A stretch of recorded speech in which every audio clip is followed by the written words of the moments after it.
To determine the appropriate service feeder current for a multimotor connection, a series of calculations are necessary. These calculations ensure that the electrical system can safely and effectively handle the combined load of multiple motors with different characteristics.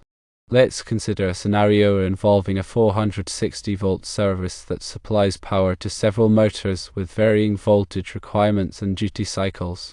The motor configuration consists of one 120-volt motor rated at 19.92 amps with continuous duty, one 230-volt motor rated at 33.2 amps with a 5-minute intermittent duty cycle, one 230-volt motor rated at 23.24 amps with continuous duty, one 460-volt motor rated at 22.41 amps with continuous duty, one 460-volt motor rated at 11.62 amps with a 5-minute intermittent duty cycle, and one 460-volt motor rated at 43.16 amps with continuous duty.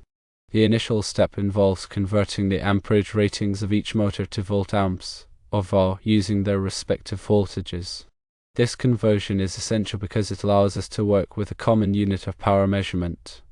The formula for this conversion is simply VA equals voltage multiplied by current. Applying this formula to each motor, we find the following. Firstly, the 120-volt motor rated at 19.92 amps yields 2390.4 volt amps. This is calculated as 120 volts multiplied by 19.92 amps. Secondly, the 230-volt motor rated at 33.2 amps yields 7,636 volt amps, obtained by multiplying 230 volts by 33.2 amps. Thirdly, the 230-volt motor rated at 23.24 amps yields 5,345 volt amps. This is the result of multiplying 230 volts by 23.24 amps. Fourthly, the 460-volt motor rated at 22.41 amps yields 10,308.6 volt amps, calculated as 460 volts multiplied by 22.41 amps. Fifthly, the 460-volt motor rated at 11.62 amps yields 5,345.2 volt amps, the product of 460 volts and 11.62 amps. Lastly, the 460-volt motor rated at 43.16 amps yields 19,853.6 volt amps, which is 460 volts multiplied by 43.16 amps. Now that we have the volt amp values for each motor, we need to account for the intermittent duty motors. These motors, which operate on a 5-minute intermittent duty cycle, are not continuously loaded, and therefore their contribution to the overall load can be reduced. To do this, we apply a derating factor of 85% to the volt amp values of these intermittent duty motors. For the 230-volt motor rated at 33.2 amps, which has a volt amp value of 7,636, the derated volt amp value is 6,490.6 volt amps.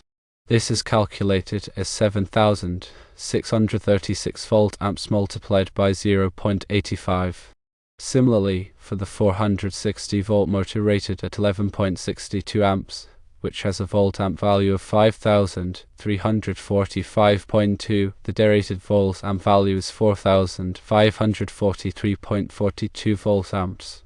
This is calculated as 5,345.2 volt amps multiplied by 0.85. Next, we need to consider the largest motor in the group.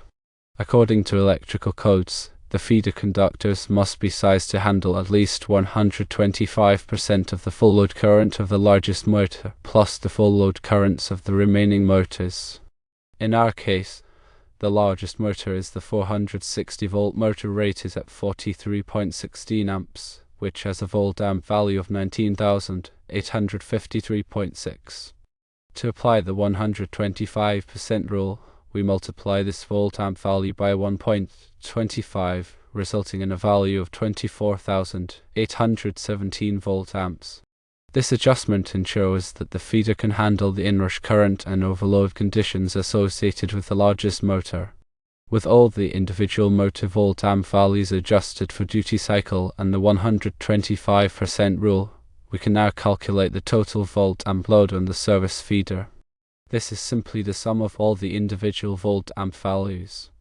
The total volt-amp load is calculated as 2390.4 volt-amps plus 6490.6 volt-amps plus 5345 volt-amps plus 10308.6 volt-amps plus 4543.42 volt-amps plus 24817 volt-amps, which equals 53,895.2 volt-amps.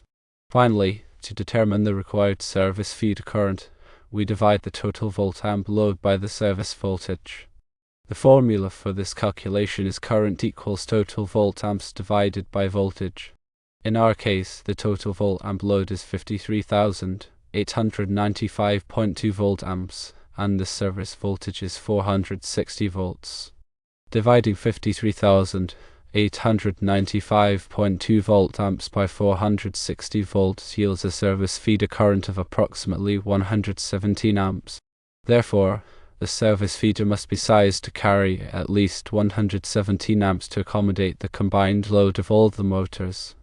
This calculation ensures that the electrical system is properly sized to handle the demands of the multimotor connection, preventing overloads and ensuring safe and reliable operation.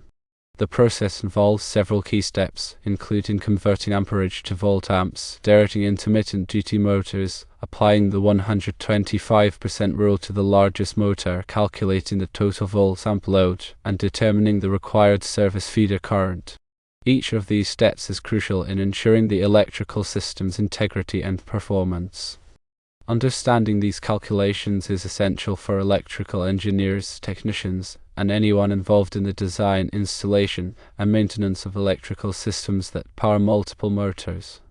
By following these guidelines, you can ensure that your electrical systems are safe, efficient, and capable of handling the demands of various motor loads.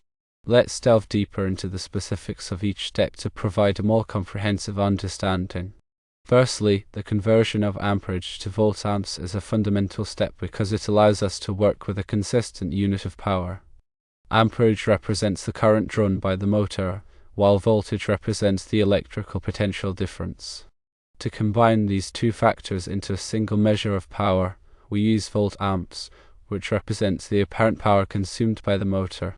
This is particularly important when dealing with alternating current, or AC, circuits, where the voltage and current may not be perfectly in phase due to inductive or capacitive loads. The formula VA equals voltage multiplied by current provides a straightforward method for calculating the apparent power. Secondly, the derating of intermittent duty motors is a critical step in accurately assessing the overall load in the electrical system. Intermittent duty motors are designed to operate for short periods, with significant downtime between cycles. This means that they do not continuously draw their full rated current. The electrical codes recognize this and allow for a reduction in the calculated load for these motors.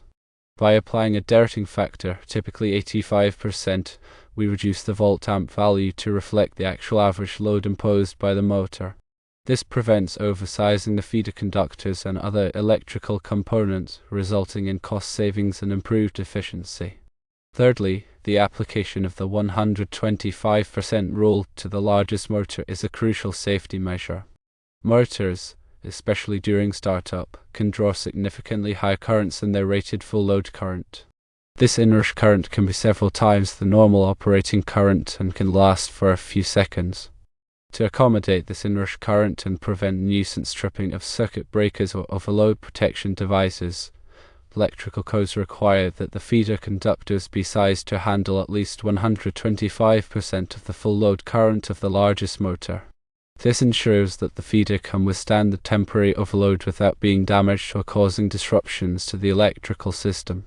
Fourthly, the calculation of the total volt-amp load involves summing the individual volt-amp values of all the motors, taking into account the derating factors for intermittent duty motors and the 125% rule for the largest motor.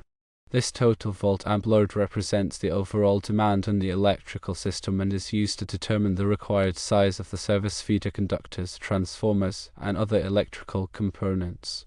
Accurately calculating the total volt-amp load is essential for ensuring that the electrical system can handle the combined load of all the motors without overloading.